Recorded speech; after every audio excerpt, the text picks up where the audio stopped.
Hello! For the next 5 minutes, I'll give a quick summary of a project to re-roof a two-car garage. The total material cost for the project was about $1,500 and it took me 60 hours to do the work alone. The roof was 760 square feet. A full materials list is included at the end of the video. Key observations are: it took longer than I expected, but it was enjoyable.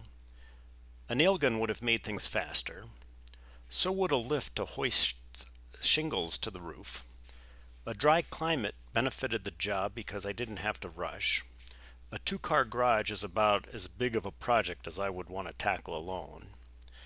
And I estimate that I might have saved about $1,500 doing it myself.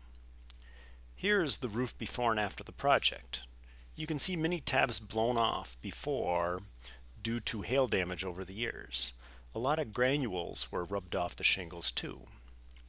Here I am just starting to remove shingles with a fork from the materials list. I have fall protection on, and you can see a tarp that I have positioned to prevent nails and debris from sliding into the neighbor's yard. I recommend using fall protection like this Compliance in a Can. It comes with a harness, rope, shock absorbing lanyard, and clasp that attaches to the roof. Having the material delivered from Home Depot worked well, and I felt it was worth it based on this pallet weighing almost 2,000 pounds. I worked an average of about 4 hours per day. At the end of day 1, I have half the roof cleared of shingles and underlayment. Removing the old roof was probably the most physically demanding part of the job. By the end of the second day, I had the whole roof stripped. On the third day, I had the drip edges removed from the gable ends of the roof. I've removed all the nails and staples that were left behind, and I swept the roof. It took a total of about 12 hours to get the roof ready for new materials. On day 4, I had almost half the underlayment put back on the roof. I had to use mini round head nails per the instructions because I would not get the shingles on right away.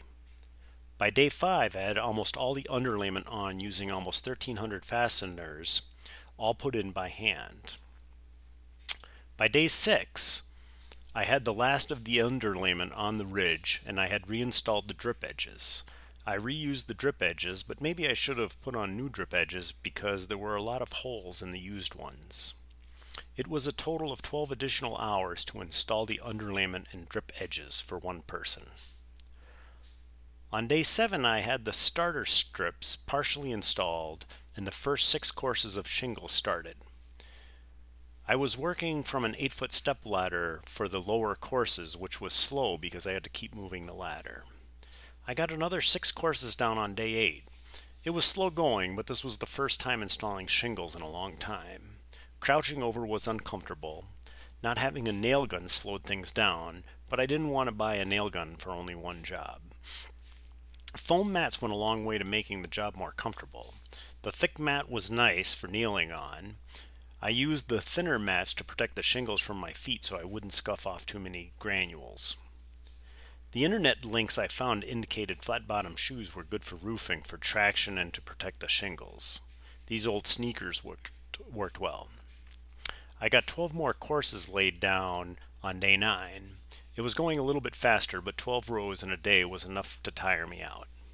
I used 4 nails per shingle per the instructions for standard wind rating. 6 nails might have been better, but I didn't think I needed a 130 mile per hour wind rating. Hail seems to be more of an issue for us. By day 10, the first half of the roof is about done. Roof vents took a little extra time.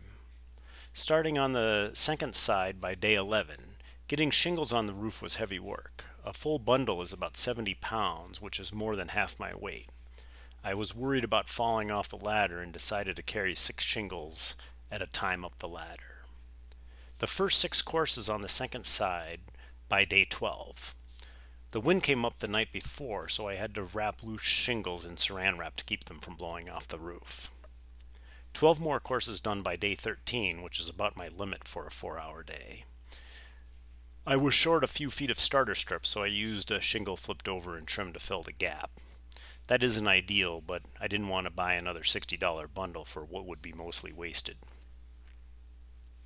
6 more courses by day 14. The 12-ounce hammer in the parts list was nice for this job. It was easy to swing and plenty big for roofing nails. By the end of day 15, the roof is done with a total of 60 hours on the project. Recapping, it took 12 hours to strip the roof, 12 hours to install underlayment, and 36 hours to install the shingles. I hope you might find some value in this video. Thanks. Bye.